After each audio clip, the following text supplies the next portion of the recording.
Welcome to Empowered by Iron, the podcast for female strength athletes by female strength athletes. We are your hosts, Dr. Kristen Lander from Fiercely Fueled Nutrition Coaching and Mary Morton, PhD candidate and weightlifter. Together, we are Empowered by Iron. Hello, ladies. Welcome to today's episode. Today is part 1 of our mental health series. Today we discuss depression and lifting. A couple weeks ago, we reached out to all of our listeners and we had a few people contact us saying that they were willing to come on and share their stories. We also have a mental health professional who you'll hear throughout the episode who also came on board to help us facilitate this discussion. A couple resources are given at the end of this podcast, but I wanted to let you know in the beginning that they are down below for anyone who is seeking help, who needs help, or is just looking for some extra resources. If you guys have any comments, questions, or concerns, you can always email us at empoweredbyiron@gmail.com. Make sure you're following us on Instagram at empoweredbyiron. And with that, I hope you enjoy today's episode. All right, we are all here. Hell yeah. Okay. Hey, everyone. I am Mary. I am half of Empowered by Iron. It's so nice to meet you all. Most of you guys have been talking with Kristen. This is her big idea. We want to get this episode out. It's the first of a, I don't know, however many part series we want to do on mental health. We want you guys to share your stories, feel comfortable. We have a mental health professional here, Alex. Everyone say hi to Alex. Hello. She is here to help guide discussion, to help kind of bring things out. She's a therapist, so I have no idea what I'm doing. I'm just here as the podcast facilitator, and that is my job. So let's go down the line. So we've got Alex. Could you introduce yourself and just say like a sentence about you? Oh, sure. Hi, everybody. I'm very glad to be here. My name is Alex. I am just outside of Washington, D.C. I am a licensed clinical professional counselor, and I see all kinds of people.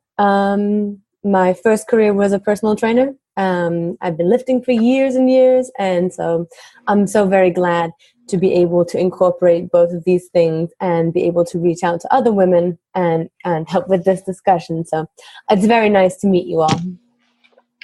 All right, nice to meet you. Line. Yeah. Let's move on to Kate. Oh, I have to go first. Dang. Well, I'm just going down the line of videos. Hi, I'm Kate.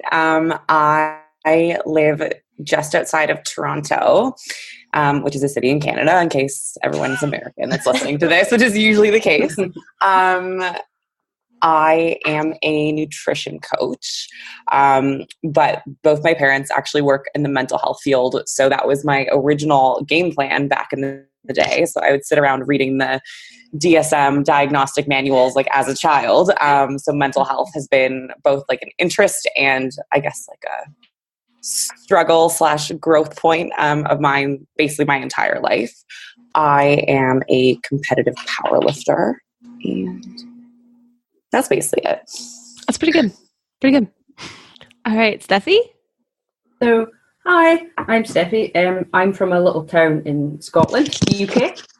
I'm actually trained as a fine artist. I went to art school, and that's how I dealt with my depression at first. And it's only in the last 2.5 years I've actually got into lifting, and I found that's been really helpful. So at the moment I'm training to be a personal trainer. So that's where I am right now. That's fantastic. All right, Sam, first of all, gazoon tight. Second of all, your turn. Go for it, Sam. What about you? Me? Oh, okay. Yeah. Hey. Hi, guys. I'm Sam Beliveau. I'm from Canada as well, but like you guys don't even know where it is on the map, but it's like Atlantic Canada, New Brunswick, East Coast. Yeah, it's like about a 14-hour drive from Toronto on the East Coast. It's so beautiful out here. I am a 911 operator. I've been dispatching the ambulance service here for over 4 years. And I started lifting about 4 years ago. So when I got introduced into that job, I made a few friends here at the gym, and I got hired actually as just a front desk girl at the front desk of a gym. And I did that part-time as well. That's where I got introduced to lifting. And then really came something bigger when I did a lot of experience as a dispatcher. And then now I'm a professional professional powerlifter. And I just started strongman. I'm in my second year. I'm going to pro nationals in 3 weeks. So lifting has been a really big part of my life. Considering my job, it's super stressful, but it's all about that balance. That's awesome. Thank you all, first of all, so much for taking the time out of your day to share with this. I think it's really going to help a lot of people listening, and hopefully it makes people feel less alone, because we all know that as women in this world, a lot of the times we're taught to hide things and cower from things, but knowing that there's someone else out there struggling with what you're struggling with is almost a game changer.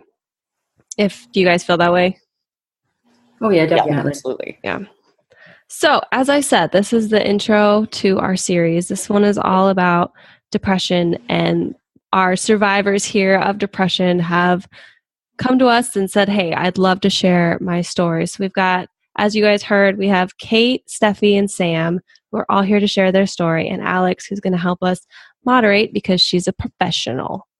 So, Kristen, you want to take it away? Yeah. So, really, I became aware really recently, actually, that just how powerful it is for us to share our stories. For anyone that listened to episode 0 of Empowered by Iron, way back when Mary and I were baby podcasters and had no idea what we were doing, part of why we founded Empowered by Iron is because we realize that there's so many women that have empowered their lives through lifting, and whether that's a history of abuse or mental illness or just poor self-image, I think the list goes on and on. We really wanted to be a resource for those women, and really removing the shame, I think, from mental health kind of became a vision of mine. Once I shared my story on that episode, so for those that haven't heard it, I suffered from severe depression when I was in my teens and early 20s. I had 2 suicide attempts, and it was not a good time in my life. And one of the things that really I figured out helped me manage my mental health was exercise, but I really didn't like exercising at all. So I was like, well, I have to find a form of exercise that I like. And I had been introduced to lifting when I was a teenager, and I was like, well, I really liked that. And so that was that basically. And I really credit the strength I've gotten from overcoming things in the gym with my mental strength now. And a couple of months ago, I was visiting with a really close friend of mine who had recently had a pretty severe depressive episode in her life. And she told me, I'm going to try not to cry. She told me that just her knowing my story saved her life, because she knew that someone else understood how she felt. And that's when I became so aware of the power of our stories. And I know, based on feedback we've gotten from listeners, that there's a lot of us out there that have these stories that are, I think, just amazing, and people need to hear because they give people hope. So you're absolutely correct. It does give people hope, and you're absolutely right. I think this allows other women to really explore how they feel in a safe way too. I think women, we fake it till we make it. We try and shove it down. We try and carry the world, and there's something about carrying the world of your feelings, your family, all the things you have to do as a woman, and then picking up the heaviest thing that you can pick up and be like, nah. It sort of like symbolizes the things that you carry on a daily basis. Excuse me. Anyway, Well, I would really like to hear, and you guys can jump in or we can go down the line, however, but I would love to have you guys share, first, what does depression look like for you ladies? Because I think it looks different for everyone. And you all have, you're all here because you have dealt with depression in your lives, either currently or in the past. And I'm just really curious, what that looks like for each of you, because I think some people are unaware of, all the different ways that depression can look. Does anyone want to start? Sure, I'll start. I think really though, depression is it kind of, as you grow older, it shapes itself in different ways. So as you go through, I was super young, and back in 2010, I had a huge debt to deal with. And I was super young, immature, right? So I haven't had discovered the barbell yet. So for me, it was, alcohol, drugs, whatever things that could make me feel good. But then the aftermath was a disaster, right? So back when I started as a dispatcher, that's where I knew that I couldn't go forward with this because it wouldn't benefit me. I was at an absolute low, and I've always been a really tough person. And you've said it, fake it till you make it. But at a point, you just can't anymore. It's not cool to act tough. We have to talk about it. We got to make sure that we deal with it in the right way. And that's why now, when the trauma happens in my life, because of the health that I'm in, because of the iron, because of lifting, there's it's a more mature way to dealing with it. So I find depression, it depends on the stage of life that you're in. It's true that when you're in a mature state of your mind and you're lifting and you are, creating those positive endorphins, chemicals, the relationships that you do build around the iron can be with the barbell or with friendships around in the gym. That's going to make a whole different on how you deal with it. And yeah. I really love that. And the thing is too, is that this might feel the same for a lot of people, but especially for people that have had depression or anxiety or mental health struggles since they're younger, they don't have the skills to deal with it. So maybe your depression doesn't go away.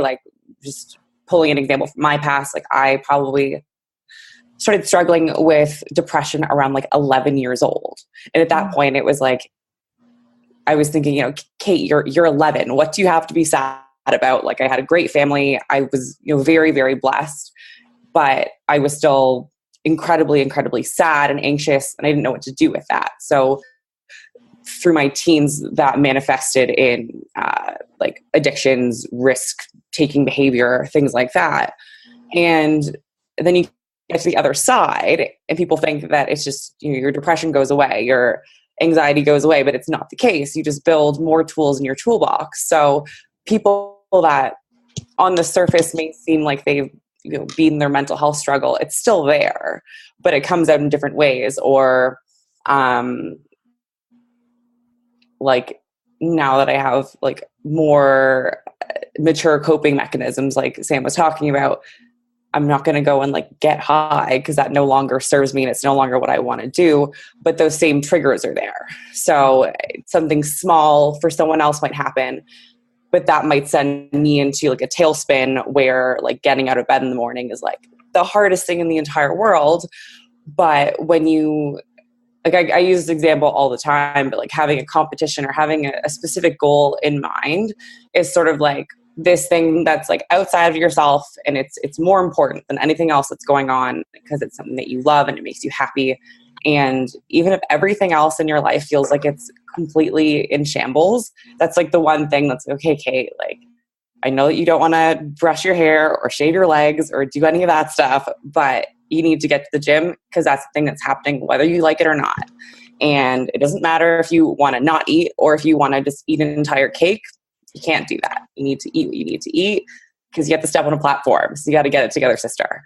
And you have that community of people where it's like, there have been times where I've like been at the gym, bad session, like ugly crying in between my sets. And, you know, people think, you know, there's no crying in powerlifting. This is like tough people. Most of the people I live with are dudes. And yeah, it's like, okay, like I'll be like crying while I'm squatting, whatever.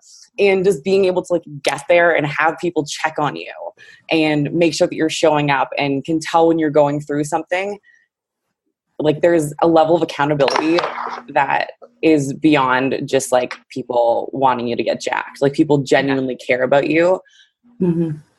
And I also think, not just women specifically, but a lot of people that are drawn to strength sports either have gone through something in their life and they're able to translate that into the sport. So, you know, even if the dudes that I lift with may not know exactly what I'm going through or like want to have a touchy-feely conversation, they probably understand the feeling and they're like there, which is pretty cool. Yeah.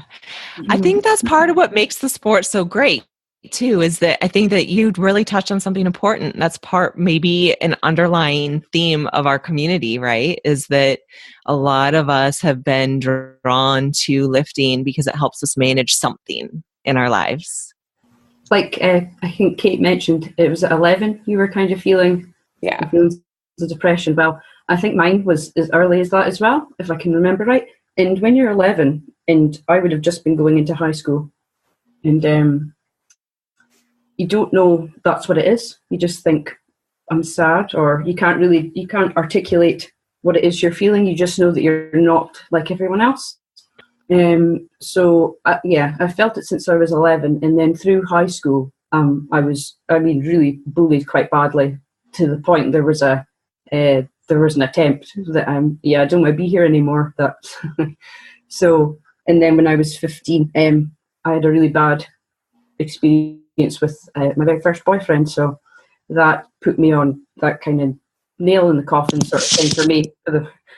For a very long time, I was very depressed. That really, did it for me. So at first it was through my art. Art's always been a big part of my life. So I went to art school. But I think my art, it was my happy place, but it was a way to express how sad I was, because I couldn't express to anybody what I was feeling. Like how, how can you say to someone, I don't want to be here anymore? It's not you, it's me. There's something wrong with me and I don't think I fit in here anymore. So I found art like that. But now I don't feel it serves me as much. So I find that lifting, I found that 2.5 years ago. And I find, so instead of expressing how sad I am, it's more like how really pissed off I am. I'm so angry. I think depression, people think it's a sad thing. It can also be angry. Like I am so friggin' furious, either by how people have treated me or how I've let myself down. I feel I've let myself down. I've wasted all these years either being stuck in bed or not eating, and do you know what I mean? Sometimes I feel I've just wasted my life here. I'm so angry. Let's just get this together. So I find lifting does that for me. And I also think the gym that I discovered was 2.5 years ago. Yeah, like Kristen said, you want to exercise, because I knew it was a good thing for me. So doctor had said, I think you should really try some exercise, get some serotonin going. So I joined one of these body pump sort of cardio classes. And it kind of did it, but then eventually I was just burning myself out. Yeah. It was just really repetitive, and then that's where I found, I'm actually quite strong here. I'm kind of the strongest one here. I can lift more than the guys. These pink 2 kilo dumbbells aren't doing it for me. So I found this gym. It's called Wright Fitness, and it's run by a lovely couple, Graham and Helen Wright. Hello. So I have to say they've been monumental in my, me picking myself up and really turning it around for me. This last couple of years, I've really felt like this is who I should have been all those years ago. But that's just how it goes, isn't it? Yeah. So, yeah. I like the part that you said about anger, because that's something that I have experienced a lot of. And a lot of it is, like you said, like anger at your self-destructive behaviors while you're depressed, right? Like, I can't tell you how many opportunities I like threw away just because I couldn't get myself together. And for a long time, that made me really, really angry, and then made me feel like, well, I'm not worthy of any opportunity then, or any success. And there is a lot of anger that comes with that. And I know that's, I think that lifting allows us to maybe process some of that in a way that is not. I used to throw things. I used to break things a lot. And now that I found lifting, I don't break anything anymore. I don't throw anything. Like, everyone thinks I'm really chill and cool. And like, you know, that angry redhead, I think persona that I had for a long time is kind of gone, except for when I'm on the platform. Acceptable. Socially acceptable, yeah. Exactly. Just to, if I can add something in, just to kind of jump off of what Steffi was saying too, just sort of with your experience with your boyfriend. Like, I think most women have experienced some sort of trauma in their life, be it like an actual like sexual assault, or just, you know, people being creepy or being abused as a child. Like, there's a whole big spectrum of what that looks like. But unfortunately, it's something that women have like kind of just been taught to like how to deal with out of sheer survival since, like, again, probably like right before puberty. Just, it's something that we take on, and it's our responsibility to keep ourselves safe and to kind of process all the things that we experience on like a day-to-day basis. And the conversation about that is opening up a ton right now, which I think is amazing. But lifting too, for me, came into my life after I had been assaulted, actually. And it was a way to just like be back in my body in a way that felt like positive and powerful, and not just like to not feel small and hopeless, which, and it's not about just being physically big or like getting jacked, but realizing that like your body can do other things other than just be sad and be a source of trauma, which is, you know, intense to say, but I think a lot of women have experiences where that's just how they feel, which sucks. Right. And it's something that you choose. You choose to be strong. You choose to pick up the weights. You choose to have your body a certain way, instead of someone feeling that they have the right to choose what your body does for you, because that person's not in control of their own sexuality and what their body feels. You know, when someone decides to do that to you and take that power away from you, that's on them. And the thing that they don't realize is that's their sexual response that they are not aware of, not in control of. And then they've put that on you because you happen to be strong, smart, beautiful, and all these things. You know, and I think weightlifting is a very good way to put yourself, like you said, back in your body, stitch all the pieces back together and be like, no, I choose to eat cake, or I choose to, you know, have pre-workout. But either way, we're going to the gym, and I'm going to make this, you know, something for me that I choose.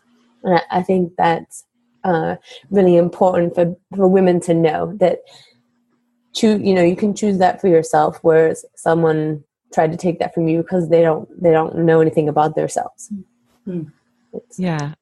Lifting is a way. A lot of times with, I mean, of anything, eating disorders, depression, trauma, as you said, it's our way of feeling in control. When your whole life feels like you can't control anything, a lot of the times, physical fitness, lifting, all that good stuff makes you feel like, okay, this is the avenue I can control. Fuck everyone else. I can control this. Yeah. Yeah, you take your power back. Yeah. Exactly. I find that, like, I don't know, the iron speaks, like, it can speak to you a strong, like, compared to 99% of the people around you, they won't understand. But I find, like, finding peace with that iron, like it'll just speak its strength. It'll speak positive. Like, no, maybe you won't PR today, but, you know, like, it made you that much stronger because you went to the gym and you busted it. Like, you had a good workout. I don't know, the way the iron has spoken to me lately, it's been crazy. And it's made those traumas as a person just a little, not easier, but, easier to deal with. As much as I've never been as alone physically, like I've never been so, I've never loved myself as much, because what the iron or what, like training has brought me, it's really helped a lot with my self-image, or it can be just meant like anything, right? Mental health has been something to deal with, and I've been trying to avoid it because I've been, trying to say, oh, I'm strong, but it's not cool to be weak, like, or it's not, right? Like, I don't know. It's just, it's really something to work with and to find yourself with that iron. It's just, it helps you as an individual, because at the end of the day, you're by yourself, right? And there's no one else there to go into your mind and tell you that you're beautiful, or tell you that, you got this. Tomorrow's a brand new day. It's all you and you. So, yeah. Mm-hmm. Yeah. I would also like to point out, so we've used the word trauma quite a bit, and I want to make sure that everybody listening knows that all of this anger, sadness, frustration, just pissed off emotion, I want to make sure that everybody listening knows that those are all really normal. And like Kristen said, to drive home the point that no woman is alone with those feelings, because invariably there are tons of us out there that have this anger that it almost boils, and sometimes that the trigger for it, sometimes you don't, but I want everybody to know that like these are all, even some suicidal ideation is somewhat normal, it's how you choose to deal, what the help that you seek for it, and how you find to cope. But those are really normal. And then we use the word trauma. Trauma looks so different, and trauma can be so many things. And if there are 5 people looking at the same event, based on the single individual, how they're seeing that event, it can affect them completely in a different way. Mm-hmm. And so you never know know what someone is going to get out of that event. But I think that also binds us together, because as a woman, that there's all these other women that are struggling with some sort of trauma, and we're all trying to put it back together and deal with it the exact same way. And you never know. And you never know when a trauma can happen too, right? It can be something so simple, yet like you've gone through something so big and you've dealt with it good. And then it can be something just, a little thing, and it can just launch something. And I think that a lot of women, like, we don't know how to seek for that help, because, we're always, we've always, like, I've grown up being like, okay, you're tough, you're women, like, like, you've got this. But it's not a sign of weakness to be, depressed or to have those thoughts. It's just about the way that we all come together and deal with it. And I think, so trauma, when I hear trauma, because I've lived a very privileged life, I will say the kind of trauma I have, I don't ever equate it to the kind of trauma that I've heard. No physical or sexual assault. That's in my mind what trauma is. But it sounds like what you're saying is trauma could be something as small as someone walking up to you in the gym and saying, I liked you when you were smaller. Because that can get a seed planted in your brain. And I realize that's very small and tiny, and it's almost seems stupid, right? Like, who would say that at the gym besides the douchey guy in the corner? But that seed can send you a spiral, because you don't know what that woman has felt like. You don't know what she's dealt with. Who knows? Maybe she just got out of a rehab for eating disorder, and you tell her she looked better smaller. Exactly. Holy shit. That is a spiral waiting to happen. So for you listening, know that trauma comes in many different forms, shapes, and size. Yeah. And I think it's sorry. Go. I think it's traditional that British people are kind of stiff upper lip. We don't talk about our feelings. We're all very we just slam our tea cups a little heavily. We're annoyed. The newspaper's a little more. if we're upset about something. So that I've heard it all my life. Somebody's got it worse than you. Why are you sad? Mm-hmm. Somebody's had something even worse happen to them. Somebody's this, that, or why are you crying, or why are you sad? I'm worse than you. There's always this sort of competition between, what you were saying. It could be a little thing, but you have no idea how that affects someone. My trauma it is kind of a big trauma for me. But you would be surprised the amount of the way I've had reactions from people about it. It's more my fault. I should be accountable for it. And it's the same with my depression. You should be accountable for it. Sort of positive thinking, stiff upper lip, it'll all be okay. You just need to think happy thoughts. I have to work through that as well. You feel like I think especially where I live, you're fighting against the tide. I don't think it's a bit better than it was, I have to say, but it's still, people are very not willing to, oh, you're sad? Oh, step back. We'll just give you a wide berth. Don't want to hear it. So yeah, I think it's good if you can find a community like I have at my gym, that they are positive, they're willing to listen. Like if I come in having a bad day, they know it straight away, and maybe one of them will come up to me later, quiet, and going, are you okay? Do you want to talk about it? Or we'll just go lift? Let's just go lift. That's usually the answer. I think that the attitude is changing, but it's a long way to go. I think there's still an awful lot of stigma. Oh, yeah.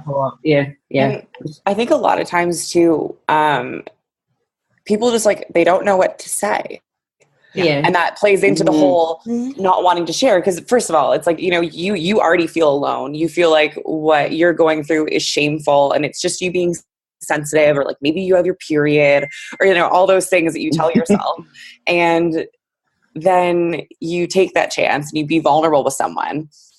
And if they don't kind of mirror back what you need, that then feels almost like a little micro trauma, and you shut down.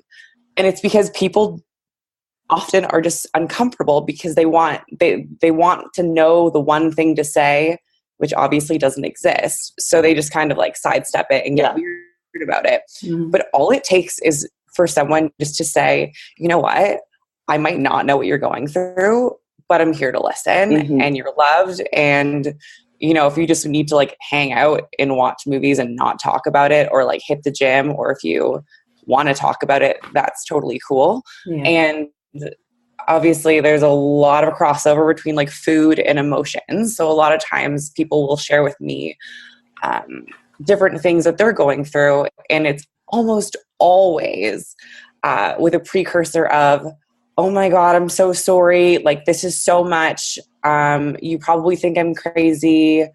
Things like that, where we just start apologizing for the way that we're feeling. And then when they get a response back, it's no, dude, this is my experience, or I know lots of people that go through that, or, you're not alone. It's you can almost read in their email this sense of relief. Yeah. And that's all it really takes, is just knowing that you're not alone, or that you're not crazy, or also that you don't need to be in your deepest, darkest place in order to seek help too.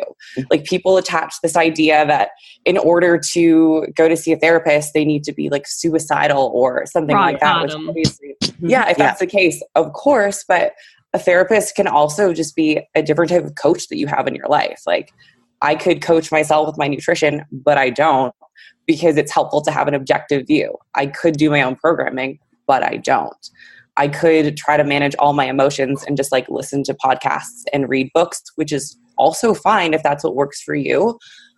But hiring a therapist is just another investment to have a tool and an objective sounding board for your feelings. It's a coach for your feelings. Yeah. There's no shame in that. Yeah. I don't know. That's how I look at it. It's like preventative maintenance.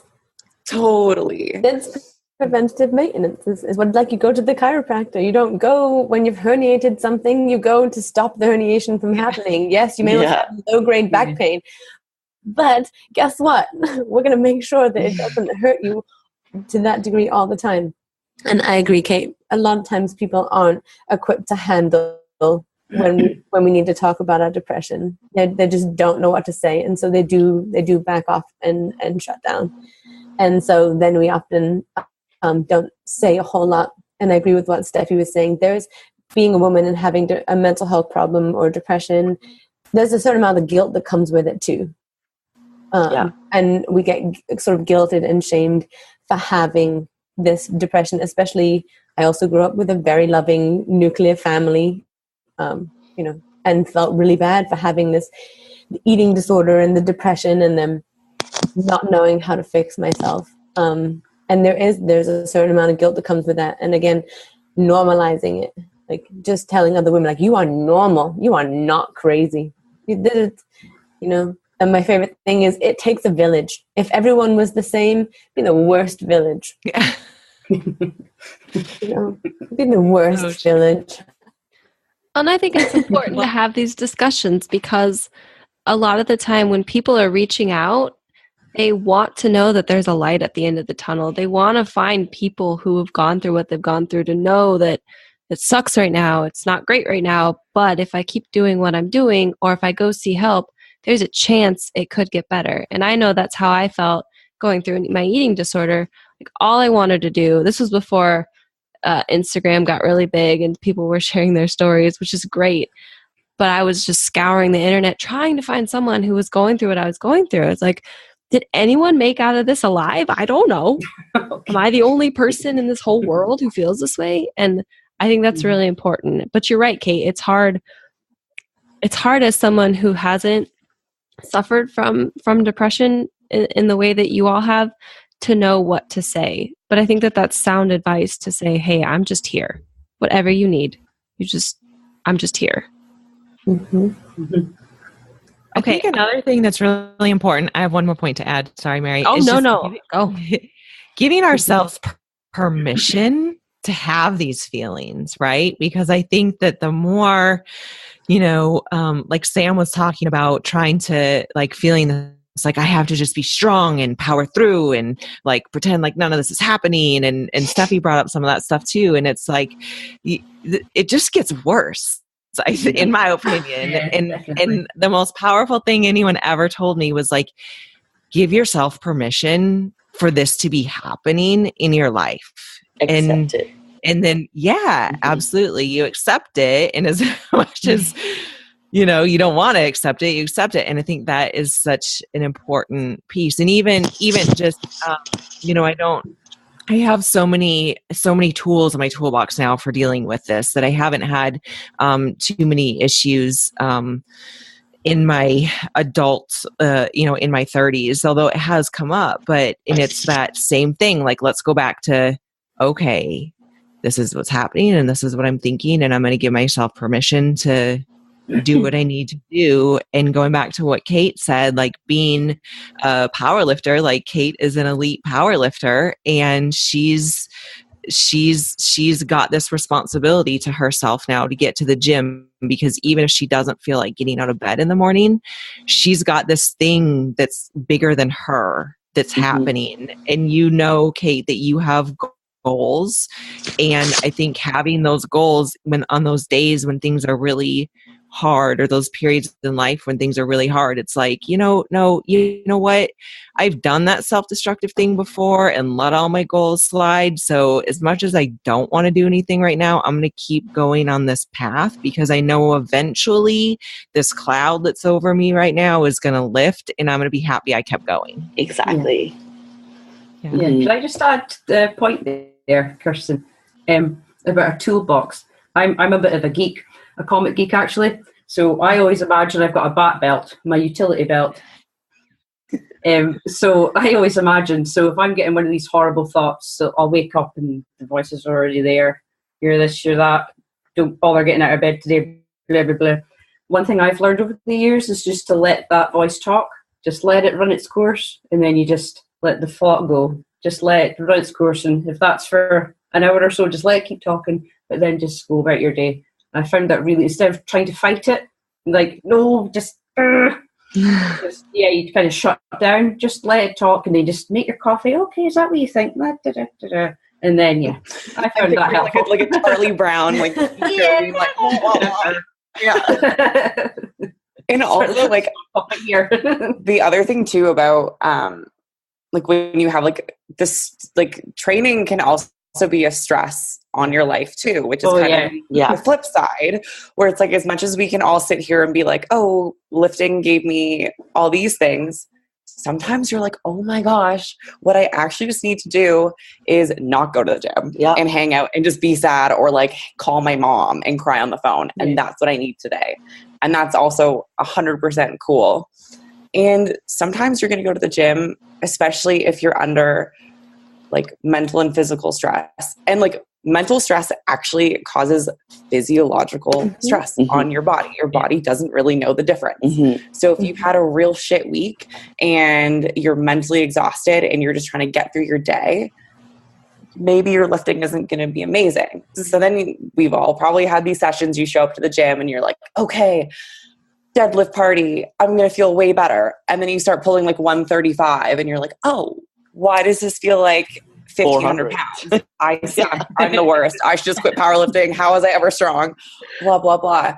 And just the idea of like showing up and just giving what you have that day can be really, really powerful. And trying, even though it's very hard, to like detach expectations of every session needs to be killer and every session I need to be a rock star. And no one talks about that either, especially on Instagram. Everyone it's just the good cool days. stuff. Yeah, good days. Not when they're, no one has their Instagram story of them like crying between sets, or like leaving the gym in a hissy fit, or having those moments where like everything just feels like it's the absolute worst. And for me, and something that I talk a lot about with my clients, is that like just the act of showing up like builds trust with yourself. And I think when your brain is doing stuff that you can't always control and can feel really negative, you're like, well, I can't even trust my own brain. I can't trust my own judgment. And I'm just a crazy person. So when you set these goals, or it doesn't just have to be the gym, but just doing like, just showing up and putting in a little bit of effort, even if it's not spectacular, even if it's real shit one day, you're still showing up and you're still trying, which is huge. Yeah. So it doesn't always have to be a spectacular display of overcoming the not so friendly thoughts that are going on. I think building accountability with yourself, right? It's building that trust, building, that thick, strong self. But I think the accountability, it's like, I haven't seen myself not go to the gym for X amount of time, because I know that X amount of time I'll feel like shit, right? Like, I got to make sure that I'm accountable to myself, and that on my schedule, if it says, you go in today and you do this and this at the gym, I'll show up. And it's like, Kate said there, like, show up. And if just as showing up, put that effort in, it's crazy what it does to your mind. I have videos of myself from like 2 years ago after, I worked 12 hours and mentally I was exhausted. Just being at the job all day and hearing all those crazy things. And I got to the gym. My training session was absolutely crap. And there's a video of me bawling in the corner because I missed my opener. I was 2 weeks out. That's scary.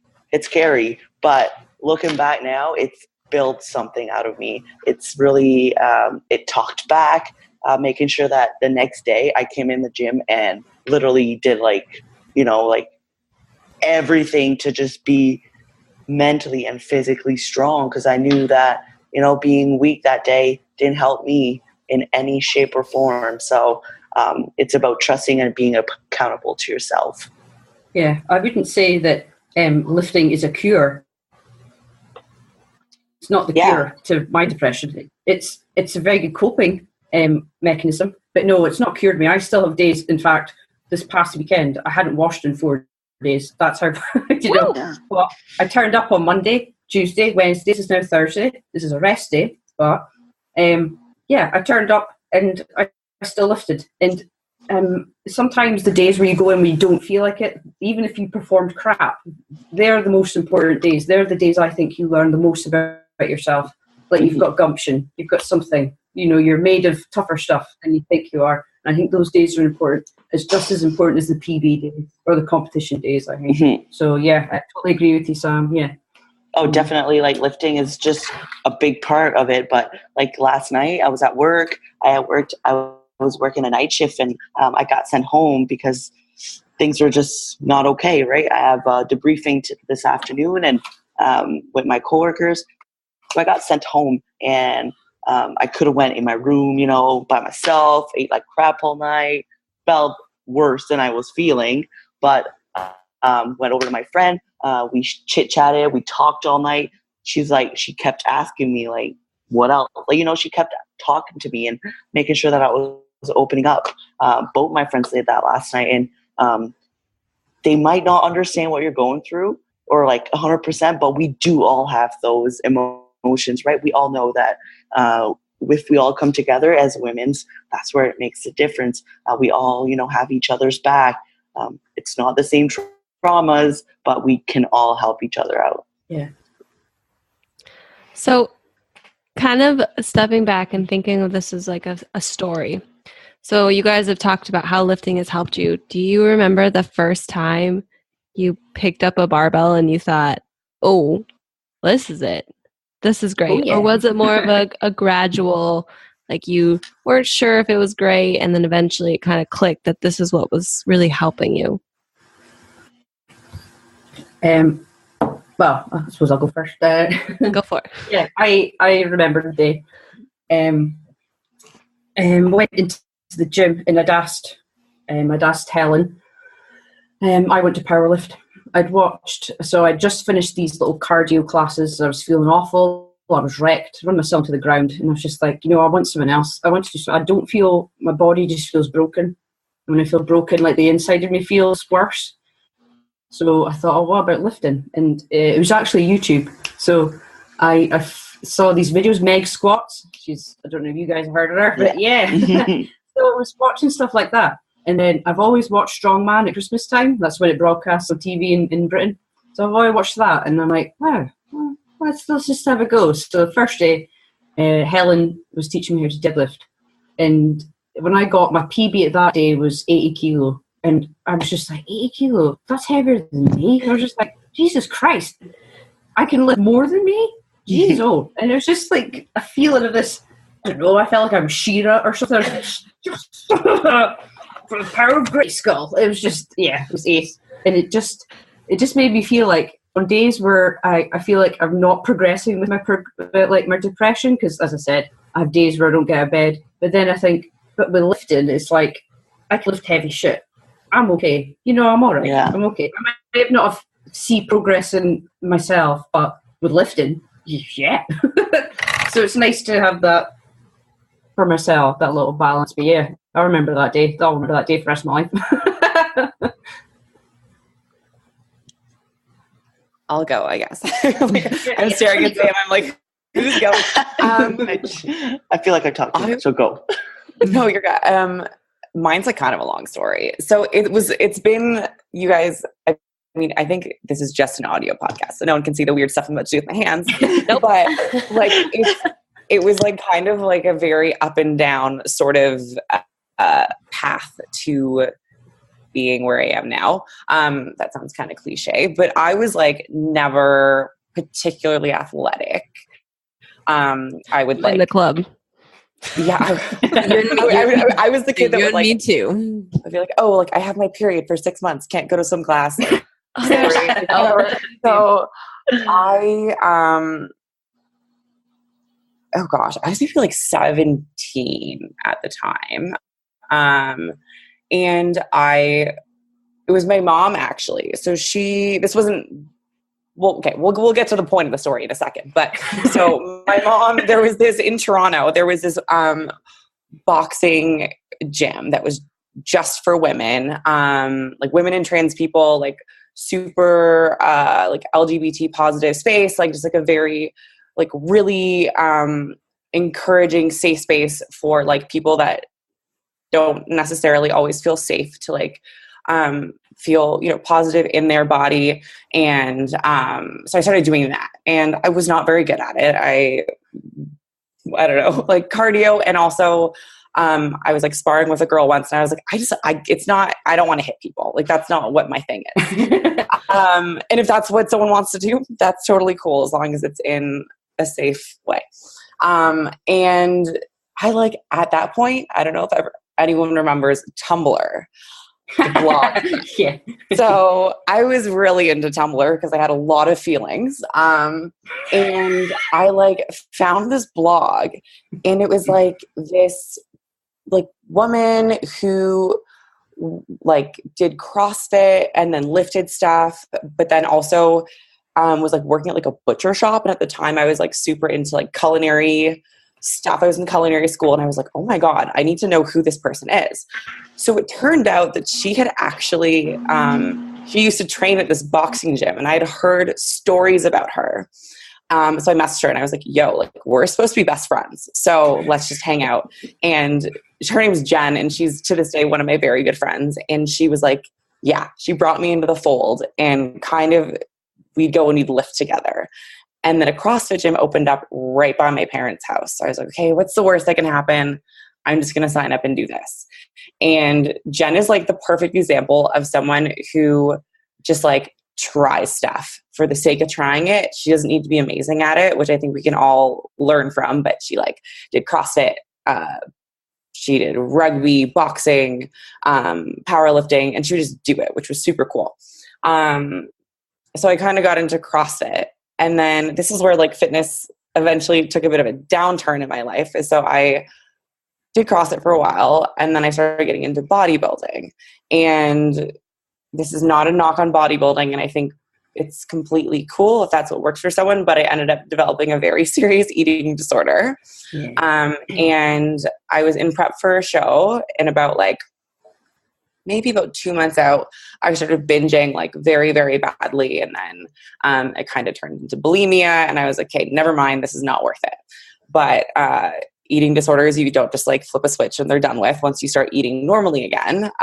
So I went from being about 130 pounds, extremely lean, to 155 pounds, not so lean, in the span of like a month and a half.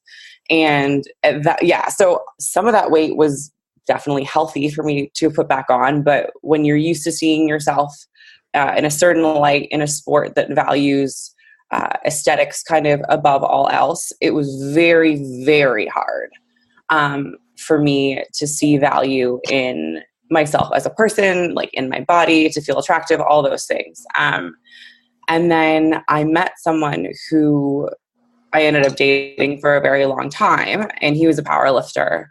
And he was like, yo, like, you're actually kind of strong. Like, why don't you just power lift? I was like, what's that? Like, I don't really know what that is. And he was like, well, I'm doing a meet in January. This was in like October.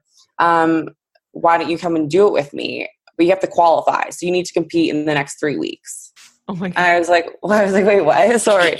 Like, I don't, what do you mean? So he's like, yeah, fuck it. Let's just do it. So like we bought a singlet, and I like express ordered an Inzer belt, and I had no idea what I was doing. And he was like, you just need to get out there. And I was terrified. And I remember just like the camaraderie behind the like platform in the warm-up room, just like hanging out with other girls that I was like competing against, in quotes, whatever. And they were all so sweet and so supportive, and everyone was just cheering for you, and no one cared how much I weighed, and no one cared that I didn't have 17 abs. And it was like this light bulb moment where it's like, oh my God, like my body is more than just like being a source of trauma and pain. My body is more than just being like looking a certain way. No one actually cared how much I was lifting. Mm-hmm. Like, people were benching the bar. People were benching 175 pounds, like just like for the women, let's say. And everyone was so excited. And from like that moment on, I was like, yes, this is it. This is mad cool. And this is like what I want to do. And I don't know, it's been life-changing. So I got real riled up there. That's awesome. Yeah. I love that. I think a lot of journeys like that, though, have ups and downs, right? Like, it's just about finding where you fit in. And some people, they love the CrossFit. Some people love the bodybuilding, powerlifting, weightlifting, whatever it is. It's just about figuring out where you best fit in within that community. Sam? Absolutely. Well, I can really relate to Kate other than that like bodybuilding world, because I don't think I kind of gave up on those abs a little bit. It's okay. But I found same thing. My ex-boyfriend, we were together for a long time, but when I kind of got introduced into the gym as a front desk girl, I had no clue what I was doing, but someone told me, because I have an athletic background, I played university hockey, and they're like, what do you do now for a sport? And I was like, nothing, like other than, like leaning to either like drugs or alcohol, like partying. I had nothing else to turn to. So they brought me to this powerlifting club, and that's where I met him. So he, it's like love at first sight. We kind of like, got it going on right there. He introduced me to powerlifting, and right there, like Kate, I did a powerlifting meet like within maybe like 2-3 months of training. I had no clue. It was the first time I was, lifting a barbell. But I did that powerlifting meet, and the feeling I had warming up with the ladies, competing on the platform, I was hooked. It's like Kate was exactly saying, like, no one cared how you look, what weight class you were in. We were all about making sure you were successful, making sure that you were attempting, your 3 squats. Let's go get that PR. And then on to bench. And that's where I was hooked. Right then, I went to a couple meets in the States. I went to the US Open a couple of years ago. And when you get to those big meets, there's always people jealous, talking about you and stuff. But if I'm that type of person, it could be either at the gym or at the job. I'm trying to always get that positive mindset, positive attitude. So I'm like, okay, cool. We're on the same weight class.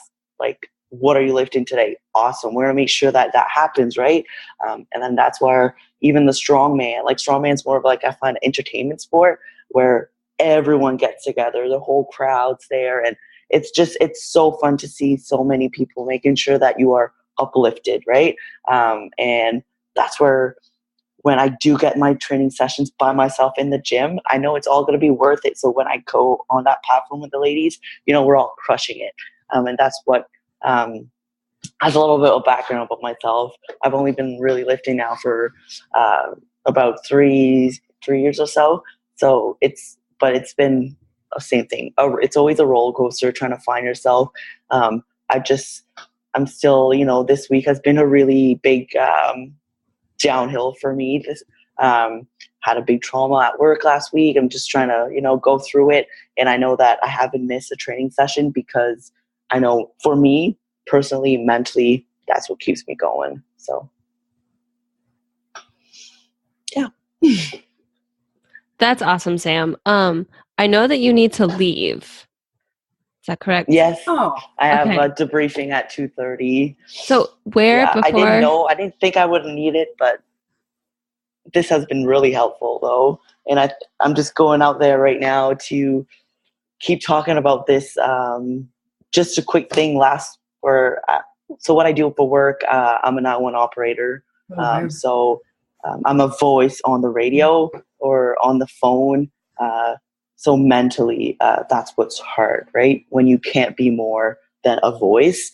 And I thought I was okay with last Friday's event. We had a massive shooting up here in the province. And I thought, I was okay. And then after getting a bunch of emails and phone calls yesterday, I kind of got like, okay, maybe I'm not. And it's okay. It's not a sign of weakness. It's just a sign that, I got to talk. I got to make sure that my coworkers are okay. And I've had a lot of support, which is great. I think what we're doing right now is something that we need to keep going because we're not alone. We're a bunch of ladies out there just trying to make things happen and make sure that we keep going forward, not back. Absolutely. For anyone listening, Sam, where can they find you before you leave us on Instagram? Where can they follow you? I don't even know my IG name. I think it's crucial in today's day and age. It's like your Sam Beliveau, I think with 2 U's at the end, or okay. Yeah. Well, you can find me on Instagram. I'll link it below, but I just Cool. thought you knew. I'm sorry to put you on the spot. No, it's okay. It's okay. It was really nice to meet you, all ladies. Kate, Steffi, thanks for sharing. I mean, it's great to be able to talk like this.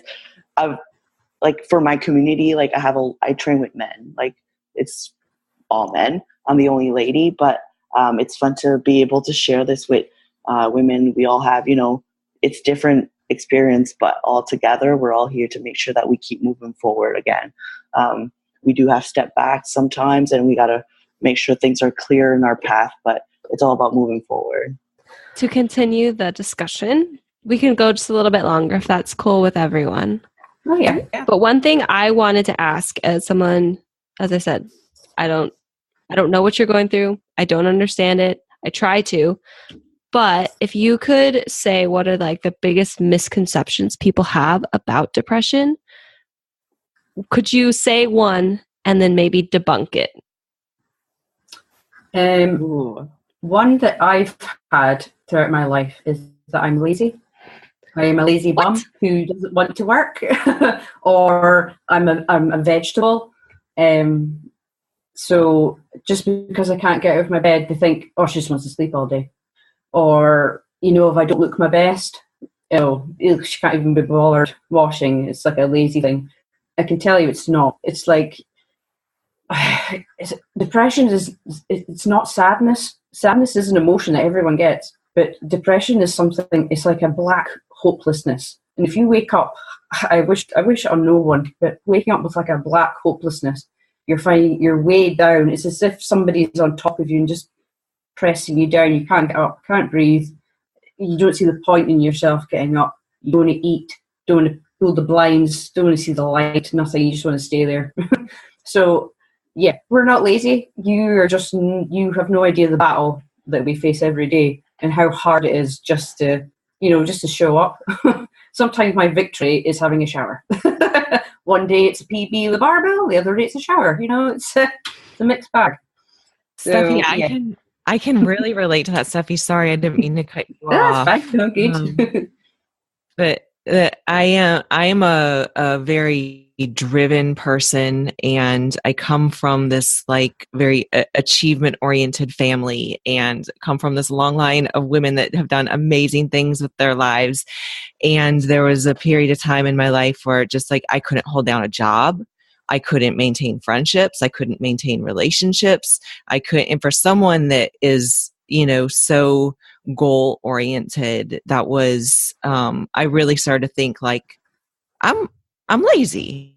That's my problem. I'm lazy. And that wasn't me, but it is, I can absolutely relate to what you're saying, because from the outside, I think that's what it looks like. Like you don't want to work, or you don't want to have friends, or you don't want to do things. And sometimes it's almost impossible to do those things as bad, even if you want to. Mm-hmm. Yeah.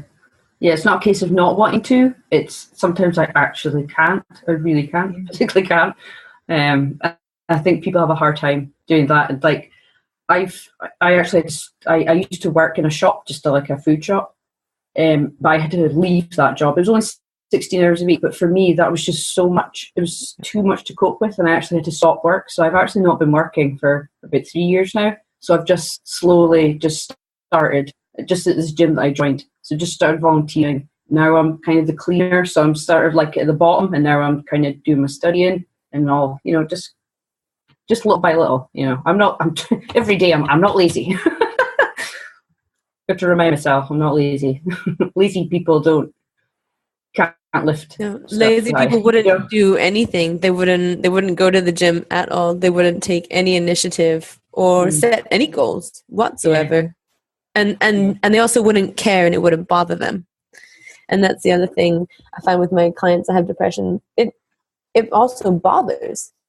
It goes along with the guilt and everything else that you feel. It bothers you that, because you want to do more, and you want to be this thing that you feel you can be, but depression gets in the way. Yeah. And so I agree. You're not lazy.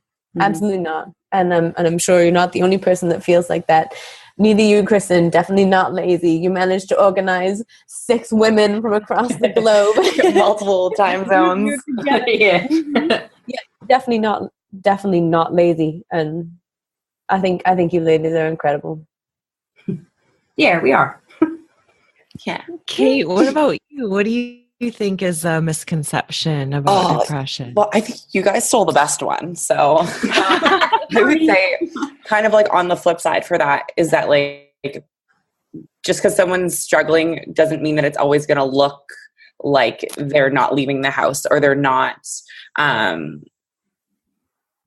doing their hair or things like that. Sometimes it's like there are things that are weighing on people, and they'll flip into almost like overdrive, where it's okay if I just stay busy enough, if I wake up in the morning and I check off everything on my checklist, and I read all the books I'm supposed to read, and I go to the gym and I hit my macros, and I'm able to control every single thing in my life, that everything's going to be okay and I don't have space for my feelings. So I personally kind of flip-flop between the two, where it's everything feels impossible, or I'm in kind of overdrive trying to just not have a second to think about what's going on. So yeah, I mean, I don't really know exactly what my point was, but Depression basically doesn't have like a face. It's not it's one thing. It's not one thing. And just like be nice to people. That's like, that's just like my bonus pro tip. Like just be nice to people, because you literally have no idea. And sometimes like all it takes is like the smallest little thing to make someone's day. And you never know. Even if someone's not necessarily struggling with depression, like we all have stuff that's going on. And it doesn't always look the way that you might think. Mm-hmm. Yeah. And if you as a person are at the gym and you're walking up to someone and you're questioning whether you should say what you're about to say to that particular person, maybe you shouldn't walk up to someone and comment about their body or how they look or how their lifting is. Mm-hmm. No one needs that nonsense. Yeah. Yeah. Yeah. Kate, I think your point was so valid, because it does, like Steffi said, like sometimes, maybe hasn't showered, or she's, just struggling to get out of bed. And that is, I think it's easy to identify depression in someone like that, right? When we see that happening, but there's so many times, and I'm sure even Steffi has these period of times too, where, it's, you're functioning better and things are better, but it's still there. And, it's not for anyone to judge. Are you or are you not depressed? Mm-hmm. And it's also like not a competition, like in the same way that if you're talking about one, like the same scenario might happen to 6 different people, and 4 of them might be unaffected by it, but for 2 people that could be like a devastating experience for them. Like pain is relative. It's not about this person has it worse than you, this person's more depressed than you, this person is handling it better than you. It's, I don't know, it's not like the Depression Olympics. Like we don't need to devalue someone else's experience in order to be seen ourselves. Mm-hmm. That's a really good point. You're right. It's infinite. The ways that depression can look and feel, and you're right, it's not a competition. And some of my clients that struggle with depression, when you're coming out of depression or finding ways to cope with it, then you sort of feel like, I don't have this anymore. Or I'm getting better, but I don't know what else I have. And it's sort of this flip-flop between that, I'm getting better, but I'm failing at having a mental health disorder. So why am I in therapy? Why do I still feel like this? And the biggest myth, to you guys' point, the biggest myth that I have come to see is talking about it will make it worse. Those that don't struggle with depression or any mental health issue, if you are struggling and you want to talk, I find that the layperson, I don't know if that's the correct word, talking about it makes it worse. That's what I've encountered. Never makes it worse. Even if you don't know what to say, to your lady's point, you said, just being there, listen. Use some humor, but talking about it is not going to make it worse. There might be some crying, but you can find help in somebody. Talking about it is not going to make it worse. It's going to make it better for that person. Maybe not immediately, but it will make it better. I don't know if any of you ladies, I'm sure you know Brené Brown. Yeah. If everyone here has not read everything that she's ever put on. Yes, my hero. Everyone needs to get on that. But she talks so much about how we pick up these strategies to cope and numb out the bad stuff. Yes. So that could be drinking, getting high, self-harm, social media addiction. Like, it could be anything. But when you do that, you numb out the good stuff too. And if you don't allow yourself to be vulnerable and make those connections with people, then like you're just going to be lonely and you're going to be isolated and nothing gets better. So leaning into like the awkward, messy moments where it's like maybe you say the wrong thing, or like maybe you blow like a gross snot bubble on someone's shoulder, like whatever. It's like those are opportunities that were like, that's how you gain just like this overwhelming, genuine sense of connection. Yeah. And maybe that person like isn't your best friend, but just like showing up for someone and being like, yo, like if you need to talk, it might be weird and I'm not going to know what to say, but here's an opportunity for like us both to grow and like take care of each other. And even if the depression doesn't go away from that conversation, like that's really beautiful. And like shows you that there's like good people that want to make a difference and just like care in this world, which sometimes it can feel like that's not what's going on. Mm-hmm. So like looking for those positives and allowing yourself to be vulnerable is like the foundation of not feeling so alone. Mm-hmm. I love that all 6 of you have used some form of humor as well. Humor is so important. And it really is in this whole process. Just to be able to sit there and be like, oh, or, make a silly comment or a joke. Sometimes that will make it just a little bit, a little bit better. A little bit. Totally. Humor is so important. I use it all the time in therapy. All the time. It's my whole life. I mean, sarcasm is my second language. It is my middle name for a long time, too. So as we kind of close this out, I would love, if at all possible, Kate, Steffi, and Alex, if you could give advice to think of the younger version of yourself, maybe someone who is struggling, or maybe you who were struggling years ago, what would be a piece of advice you could offer someone who's either going through this, who might not understand what they're going through? I don't know what I'm trying to say. What advice would you have for someone who's going through a very depressive state? And yeah, I think that's what I'm trying to say. If that made sense. Yeah, it did. There's a lot. I think I don't know how much time do we have left. Much as you need. I think just like first and foremost, like you're not alone, and be open to accepting help. I think that that's like so incredibly hard because we, again, like as women have this role of like being a caretaker, and that we can, that's like what we're supposed to be doing, and we don't want to be a burden. But it's like okay to ask for help. And if someone offers help, don't assume that they're just saying it to be nice, which I think is something that most of us do.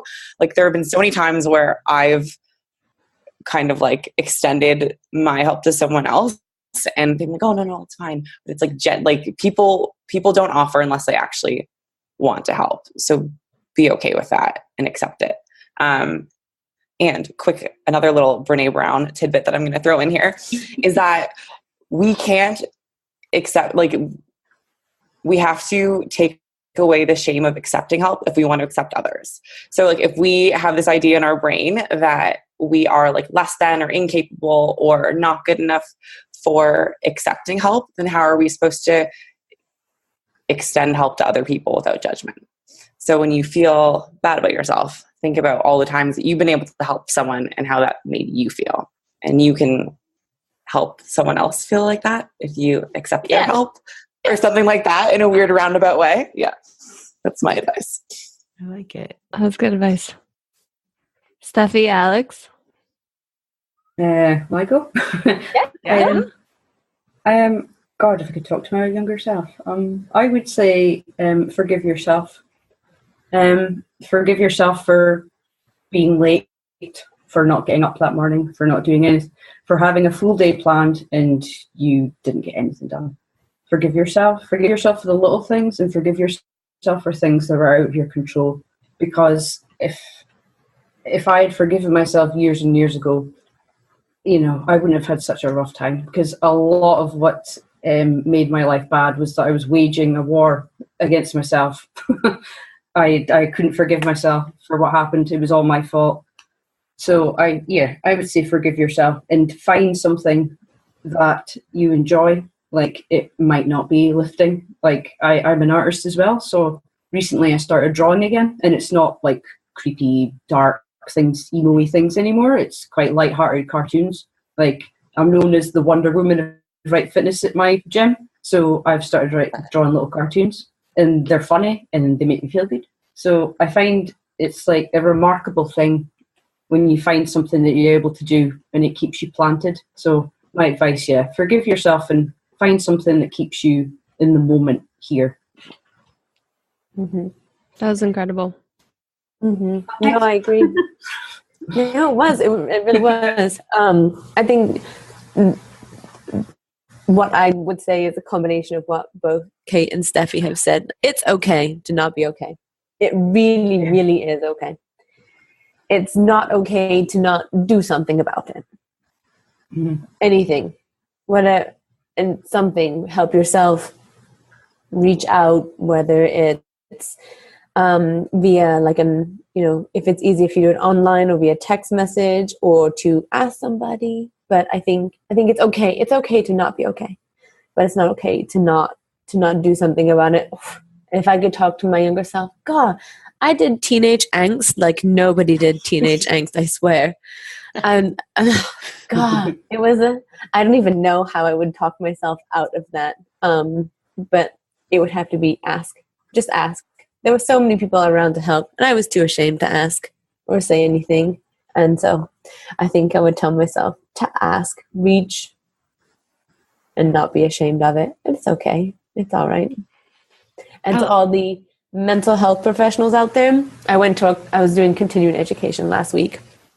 And one of the social workers I'm not a social worker, but one of the social workers at the conference, she said, "You're a social worker. It doesn't stand for save world." Like, even as professionals, we also have to find those things. Like, it's okay to not be okay. Just like Sam, I do crisis work too. I work in an emergency room for psychiatric mental health. So I see a lot of the worst of people's days. And so for people like Sam and myself and the other professionals that may listen, like, it doesn't stand for save world. You also have to reach out, as a professional too. Yeah. Alex, I have a question for you. Yeah. As a mental health professional, I think sometimes people think, and Kate kind of touched on this earlier, but people kind of think like, maybe I need to talk to someone outside of my circle of people, and maybe I need some help. And I think that's a huge barrier for people. I think people are really afraid. They don't know what to expect. They don't know how to find someone to talk to. They don't know what to say once they get to someone to talk to. What can you share a little bit about, like, how someone could go about looking for help, and maybe what to expect, and like how to start that conversation of like, I think something's wrong, but I don't know what, and I don't know what to say. Yeah, definitely. So I feel like the internet's now the biggest place to look for a therapist. Like in the US, there's psychologytoday.com, and it is a therapist and psychiatrist and support group finder. So you can search by area code, insurance type, whichever. In every county, there's something called a crisis center, and that is sort of a hub for everything that's happening in crisis. Worst case scenario, if something very bad is happening, you can go to any emergency room, and there will be someone there that can point you in the right direction. When you do find that therapist, it is sometimes difficult. because you walk in and you sit down and you don't always bond with that person. And so I want to tell people, don't be upset if you don't like the first therapist that you see. You're creating a bond with someone. Anybody that's ever had a client of any sort, you don't always bond with your clients right away. And that's okay. And it's okay to try several types of therapists. Expect goal setting, expect it to be uncomfortable. But also, we're human, like I used to tell my training clients, if it took you a year to gain 10 pounds, I can't get it off you in a week. For the amount of time that you've been struggling, we're going to also expect a similar amount of time on the back end as well. And that's something in this day and age of immediacy. Everything is immediate. If I want something, whether it's food delivered or whatever, it can come to me immediately. And mental health is not like that. It takes some effort. And you've got to try and give it a good try. And that's really about it. I don't know about Canada or the rest of UK, EU, how you find a therapist. But I'm sure if you, I don't know, maybe you have more to add. Have you been able to find someone? How have you found them if you're in Europe? I'm actually still seeing one. And it's usually just a referral through your doctor. You just say, oh yeah, I'm not feeling myself. I need to talk to somebody. And the doctor you can talk to your doctor, but they usually just put you on to either a psychologist or a psychiatrist or both. Okay. So yeah it's quite easy. The NHS as well, if you turn up to an accident and emergency, there usually is, you should be able to see somebody there as well, and they'll kind of put you in the right direction as well. But it's kind of similar, yeah. Great, yeah. Any emergency room, and you can get immediate help. And definitely, if things are going sideways in a very hasty fashion, the ER, it's not a fast process. You're going to be there for a couple of hours. Yeah. But if you need help, I would rather someone go to ER and spend 5 hours than do anything to harm themselves. Yeah. There's also good hotlines as well. There's like Samaritans and things like that, or the rape crisis and things like that. There's breathing space and mind, things like that. Charities with their phone numbers, I found them quite helpful. Okay. There's somebody at the end of a phone. If you can't speak to somebody, like, I don't want to phone, like, I don't know, a family member and say, I feel like so-and-so or whatever. Sometimes it's nice to speak to a stranger. Mm-hmm. Yep, and outside. And that's definitely the one benefit that my patients have told me is being the unbiased third person in the thing that's happening. Because a lot of times our friends and family aren't equipped to deal with the more severe days that you're having. Mm-hmm. Because like we covered before, don't always know what to say. Sometimes they feel like might make it worse, and then it's uncomfortable. So sometimes having that sounding board, and some of my clients come to me just to vent. Just to vent. Did that answer your question, Kristen? Yeah. And I think I just want to add that it's totally okay to go to a therapist and say, I just don't feel like myself. Like, they will help you figure it out. You don't have to know exactly what's wrong. Mm-hmm. I laugh really hard at the last therapist that I went to was absolutely amazing. And I feel like really gave me the tools to kind of get my life back. And the thing that I wrote down in my intake form, which I'm not going to share because it's really personal, really embarrassing, but the thing that I thought was like, the thing that was like driving me to have to go to therapy was like not, it was like a symptom of like this big, huge thing that was going on in my life. And she was able to recognize that rather quickly and kind of, get me the help that I needed. So if you feel like something's wrong, you don't have to know what's wrong. You don't have to, just like when you go to a medical doctor, you don't have to know what the diagnosis, quote unquote, is. You can just show up and be like, this is what I feel. It's the same kind of thing, right? Mm-hmm, absolutely. And it can either be, it's at your pace. It can either be this foray into childhood and background and this stuff, or it can be, I feel this way. Okay, let's walk it back a couple of steps and move at your own pace. And that's really great that your therapist gave you those tools. Yeah. That's really great. So before we end this, I would really like, and I have to give Alex a credit for this. I would like to kind of finish up with just hearing from Kate and Steffi and Alex, if you want to jump into finishing up with like some sort of accomplishment in your life or some sort of success over depression. Alex, that was kind of your question, so if you have anything to add, but I would like to end this with some sort of success or accomplishment, and it can be small or it can be big. This would have been helpful to have emailed to us before.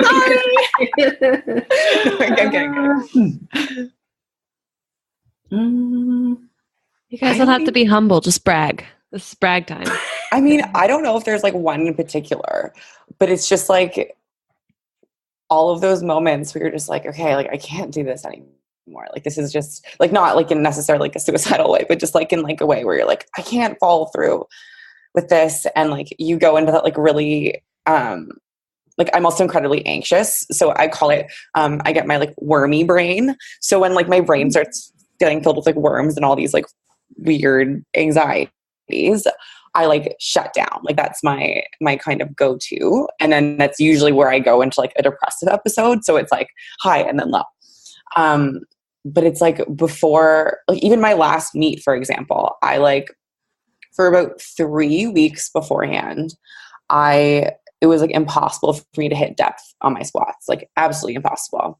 And then that like seemingly kind of insignificant thing turned into me like spiraling into hating myself and then being like, well, I should probably just quit powerlifting.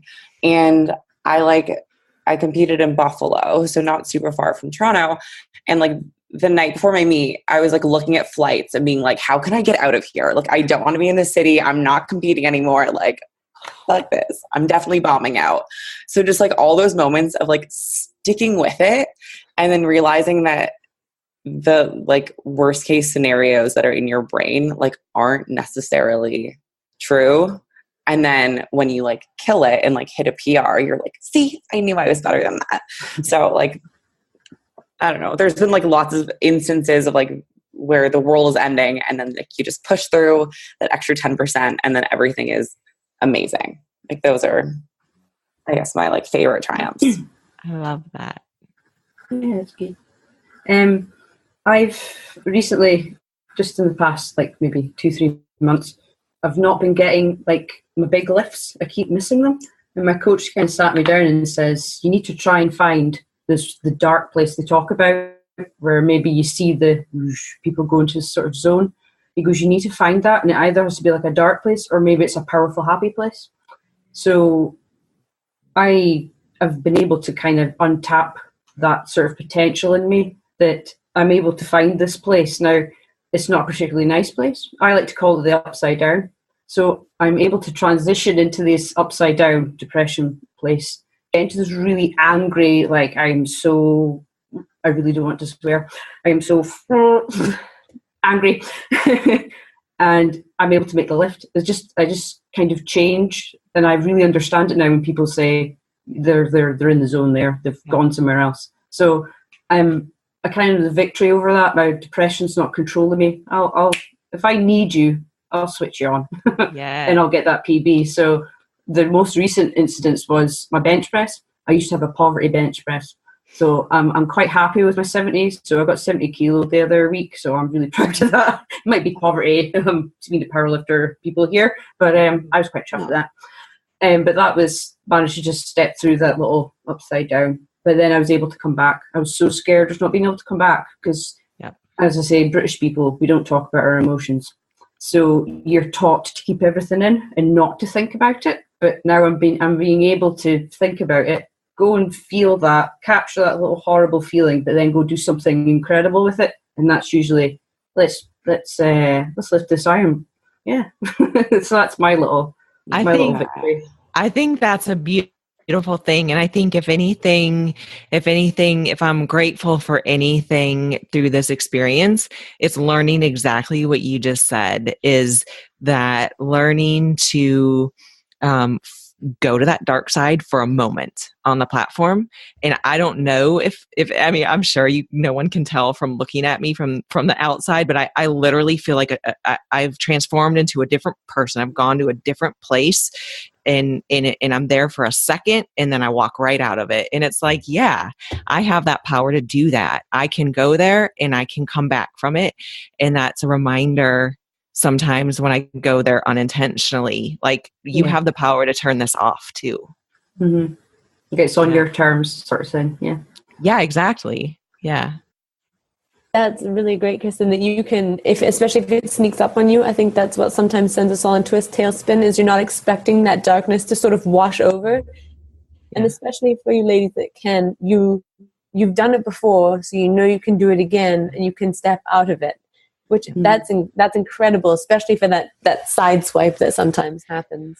For me, my most powerful tool is to have an internal argument with myself. Like the negative comments are so loud sometimes in your head. My favorite is to debunk them with something true. And sometimes I have to do it in writing. Yeah, sometimes I have to write it because in my head I'm almost not strong enough to say the opposite. So I'll have to write it down, like, this is what I think, but this is what's actually true. This is what I think. This is what's actually true. And that's something that I have to use a lot. We use it a lot with people who have anxiety. Similarly, is something called grounding. My clients that are very anxious, I make them start naming things in the room and describing it, because it just stops your train of thought from happening. Like, just start, I don't get, like, black computer, sometimes this, like, what is on the picture, and because it stops that worm brain from overtaking this rational thought process. And so those are the two things that I have learned to pull myself back out of my depression that's going to take over me and make me have a very, very bad day. So, like that. This has been awesome. I think I can speak for both Kristen and I saying that, which thank you so much for your time. This has been, I think people are going to really love it and people are really going to resonate with it.